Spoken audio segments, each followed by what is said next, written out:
አርሰናል አይጨነቅም ሲጫወት ፍቅር ተጠቦ ተጨንቆ ተወሮ እንደምንም አይደለም የሚያሸንፈው። ከአርሰናል ጋር የሚጫወቱት ተጋጣሚዎች ፈዘው ነው የምታያቸው። አርሰናል ብዙ ሲደናበር አታይም። ሲወጣ ሲገባ ሲሰቃይ አትመለከትም። ቅያሬዎቹ ያማሩ ናቸው። ሮቴሽኑ በጣም የሰመረ ነው። አልቲሜት የማሸነፍ ዓላማውን የሰነቀ ነው።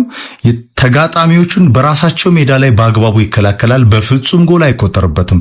አይደለም ጎል መቆጠር ኦን ታርጌት አይሞከርበትም። ይህ መከላከል 7 ጨዋታ ስትሬት ጎል አለማስተናገድ የጆዜ ሞሪኖ ቡድን ነው። እንግዲህ በታሪክ ፕሪሚየር ሊጉን ሲያነሳ 38ቱን ጨዋታዎች 15 ጎል የተቆጠረበት ቡድን የጆዜ ቡድን ነው። እስካሁን አርሰናል ስንት ጎል ነው የተቆጠረበት? 3 ጎል ብቻ ነው የተቆጠረበት።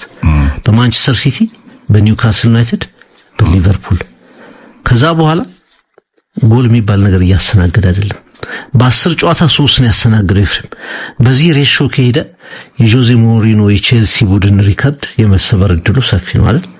3 ከ10 እንደገና 3 ከ10 እያልክ ወደ በ30 ጨዋታ 9 በእርግጠኝነት ይሰበራል። በእንዲህ አይነት አካሄድ ከሄደ እና በጣም አስደናቂ ዲፌንስ ነው።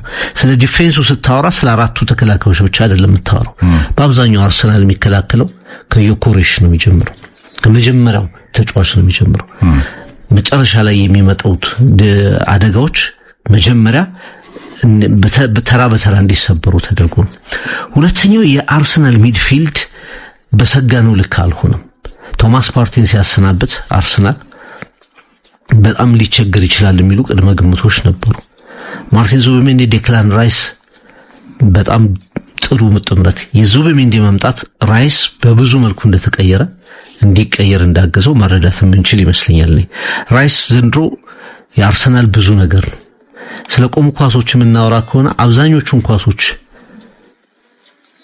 ለዴድ ቦል ሲቹዌሽን የሚመታው ሰው ዴክላን ራይስ ያ ትናንት ራሱ ጎል አስቆጠረ። የመጀመሪያውን አሲስት አደረገ።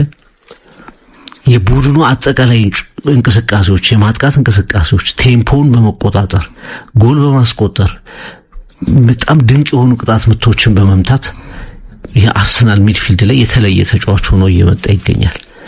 እንግዲህ የሴት ፒሱ ጉዳይ ያው ትናንትም አርሰናሎች ራሱ በቃ ፔናልቲ እንደተከለከሉ ነው የሚሆኑት። ኮርና ዳኛ ሲቀር አይታላል በርንሌ ላይ በአጋጣሚ የአርሰናል ኮርና የነበረን ኳስ ለበርንሌ ከጎል የሚጀምር ኳስ ነው ብለው ዳኛው ሲወስኑ አርሰናል ፔናልቲ ተከለከለ ያለ ነው የሚመስለው ተጫዋቾቹ ሲጮሁ። እውነትም ፔናልቲ ነው። ከመጀመሪያው ኮርና ነው ጎል ያስቆጠሩት። የመጀመሪያውን ኮርና አገኙ፣ ጎል ነበር። ይሄ ቡድን በሴት ፒስ አሁን 12ኛ ጎል አካባቢ ተቆጥሯል። አሁን ቁጥሩም ይጠፋናል። በየቀኑ ስለሚያስቆጥሩ ጎሎችን አሁን እኮ ሴት ፒስ እንደ CR7 እና ሜሲ ሆነኮ። አሁን CR7 እና ሜሲ ሪከርዶች ከተጫወቱ ሪከርድ ይሰብራሉ፣ አንገታቸውን ይደፋሉ፣ ይሰበራሉ አይደለ? ከተጫወቱ ሁሉ ጊዜ የሜሲና የሮናልዶን ጎሎች ማስታወስ የለብንም። ሁሉን ተአምር ስለሚሰሩ ሴት ፒስ CR7 እና ሜሲ ነው ለአርሰናል። ኤግዛክትሊ። በጣም አስደናቂ አጠቃቀም፣ አስደናቂ ኳሊቲ እያሳዩበት ቀጥለዋል። ሌላ እዚህ ቡድን ውስጥ ቪክተር ዮኬሬሽ 4ኛ ጎሉ ነው ትናንት ያስቆጠረው። ግን ፈርስት ሃፍ ፐርፎርማንሱን ለተመለከተ ምን ያህል አርሰናል የሱን ቦታ ናፍቆ እንደነበር፣ ምን ያህል ደግሞ ሚኬል አርቴታ አሁን እሱን ማዕከል ያደረገ ጨዋታ እየተጫወተ እንዳለ የመጀመሪያው 45 ደቂቃ ላይ ጎል አስቆጥሯል። ማነው ትሮሳርድ ሴንተር አርጓት ዴክላን ራይስ ላስቆጥራት ኳስ መነሻውም ፓሱም የሱ ነበር። በመጀመሪያው 45 ደቂቃ ላይ ነገሮች በሙሉ አርሰናል በራሱ በኩል እንዲያጠናቅቅ ያደረገው ዮኬሬሽ ነው። ይሄ ተጫዋች ወደ ሲስተም እየገባ ነው። ብዙ ብለናል። ጉዳት አለ በአርሰናል ውስጥ፣ ችግር የለም። ተደጋጋሚ ጨዋታዎች አሉ፣ በየ3 ቀኑ ነው የሚጫወተው ቡድኑ፣ ችግር የለም። ይሄ ሜንታሊቲ፣ ይሄ ስትሬንግስ መጨረሻ ላይ በዋንጫ የሚደመደም ይመስላል። አሁን እንግዲህ ግምቶች ግምት ናቸው፣ ግን ማትንቃቸው ነገር ናቸው። ምክንያቱም ከቡድኖች ጠንካራ ፐርፎርማንስ ከውጤታቸው ተነስተው ስለሚናገሩ አሁን አርሰናል ከመቼውም ጊዜ በላይ ባለፉት 3 ሲዝኖች ሁለተኛ ሆኖ ሊሆን ይችላል። ጥሩ የሚጫወት ቡድን ሆኖ ሊሆን ይችላል። ከመቼውም ጊዜ በላይ ግን ሲሪየስ የሆነ ትልቅ ዋንጫ አርሰናል ያመጣል የሚል ግምት የተሰጠው በዚህ ሲዝን ይመስለኛል። አዎ ከፍታ፣ ይሄ ታላቅነት፣ ፍቅር፣ ህብረት የተዋጣለት የውጤት ዓላማን የሰነቀ አማራጭ ያለው ባየር የሚያገባ በምድር ባየር የሚከላከል የቆመ ኳስን የፔናልቲ ያህል አስፈሪ ያደረገ ለሲኑ የዚህ ዋንጫ ዓላማ በሁሉ መድረክ እንደ ቡድን የተቃኘ ታላቅ ቡድን ሆኗል። አሁን አርሰናል ፍቅር ለምሳሌ ሴት ፒስ ኮርናው ጋር ለመድረስ ኳስ ሳትጫወት ኮርናው ጋር ደርስማል። ቡድኑ ከተጫወተ ነው ራሱ ኮርና ጋር የሚደርሰው። ኮርና ለማግኘትም እግር ኳሱን መጫወት አለበት። አርሰናል በተጋጣሚ ሜዳ ላይ ነው ራሱ እኮ የሚከላከለው፣ የሚያጠቃው አይደለም። አርሰናል የሚከላከለው የተጋጣሚ ሜዳ ላይ ገብቶ ነው። ከዮኬሬስ ነው የሚጀምረው። ትናንትና ቪክቶር ዮኬሬስ ምን ያህል ቡድኑ በነምበር 9 ላይ እንደተቃኘ ማሳያ ነበር።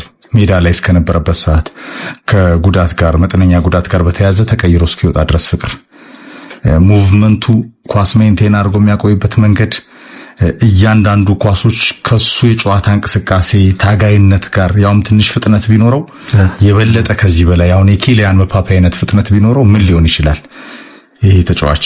ከዛ ውጪ በአርሰናል የሴት ፒስ ኳሊቲ ውስጥ ባክፎሩ፣ ሚድፊልዱ፣ አጥቂም ጎል ያስቆጥራል። የቀረው በረኛው ብቻ ነው። ባክፎሩ የምሬን አይገባበትም። ባክፎሩ ማመን ያስፈልጋል። አሁን በአርሰናል ከፍታ ልክ የተቃኘ ቡድን የለም ዘመናዊ እግር ኳስ ላይ ፍቅር፣ ያውም አልቲሜት የውጤት ዓላማ የገባው ቡድን ሆኗል። ይህንን አርሰናል እኛ አናቅም። አብረን ኖረን እኮ ፍቅር ትልቁን የዋንጫ ግብ ከፍታውን አስቀምጠዋል። ፕሪሚየር ሊግ የተሰኘውን አለፍ ሲል ቻምፒየንስ ሊግ የሚጫወትበት መንገድና ያወቀ ቡድን ሆኗል።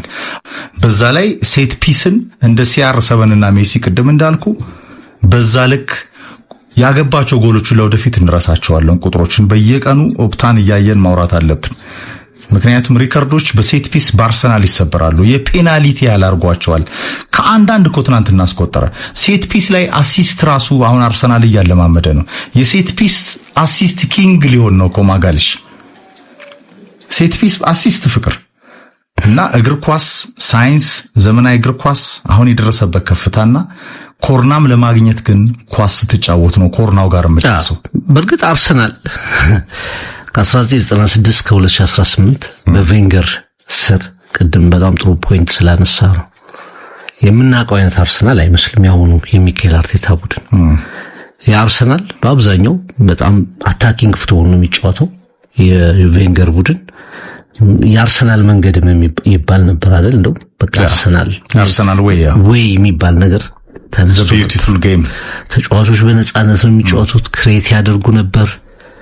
ግን ከኢንቪንሲብልስ ውጪ ኢንቪንሲብልስ የ12 አቻ 26 ድል ያስመዘገበው ድል ውጪ እና ከ1997 አካባቢ ከመጡት ከሶስቱ ድሎች ውጪ በዛ ልክ በቆይታቸው ልክ ቬንገር በተለይ ከ2003 እስከ 18 እስከሄዱ ድረስ ትንሽ ነገሮችን ቢያስተካክሉ ባላንስ ቢሆን አርሰናል የተለየ ነገር ሊያመጣ ይችል እንደነበር መገመት ትችላለህ። የሚካኤል አርቴታ ቡድን ሞር አሁን የታክቲክ ቡድን የአርሰናል የበፊቱ አይነት ክሬቲቪቲ ሲኖር ዲፌንሱን ከፍቶ የሚጫወቱ አይነት አርሰናል አይደለም። አንዳንዴ በፖሴሽን ቤዝ አርጎ ይጫወታል። ትናንታው ለምሳሌ በርንሌ ሎክ አርጎ ነው የሚጫወተው፣ በሎ ብሎክ ነው የሚጫወተው። ኤፍሬም በፍጹም ወደ አርሰናል የግብ ክልል መሄድ አይፈልግም ነበር። ከ60% በላይ ኳስ ቁጥጥር ያርሰናል በፖሴሽን ነው የሚጫወተው። ግን ጎሎቹ እንዴት ይገኛሉ ስትል አማራጮቹን አስፍቷል አርሰናል። በፊት በኦፕን ፕሌይ ነበር በአብዛኛው ጎሎች የሚቆጠሩ። አሁን ከኮርና ያገባል፣ ከቅጣት ምት ጎሎችን ያገባል። ቡድኖቹን አጫዋቾቹን እየተከተለ ደግሞ በሴት ፒስ ጎሎችን ያገባል። ለምሳሌ ብራይተን ላይ ሁለቱም ጎሎች ሴት የኦፕን ፕሌይ ናቸው። ቻምፒየንስ ሊግ በተከታታይ ያስቆጠራቸው ጎሎች እንደዛ ናቸው። እንደ ባህሪው የሚቀያየር ቡድን እየተመለከትን ይመስለኛል። ክሊንሺቶቹ ያንን ይናገራሉ። አርሰናል ዲፌንስ ላይ ከቬንገር በተሻለ በዘመን በተሻለ ፓስ ሰጥቷል። ትኩረት ሰጥቷል። በታሪኩም አርቴታ ላይ 7 ጌም በተከታታይ ምንም ጎል አለማስተናገድ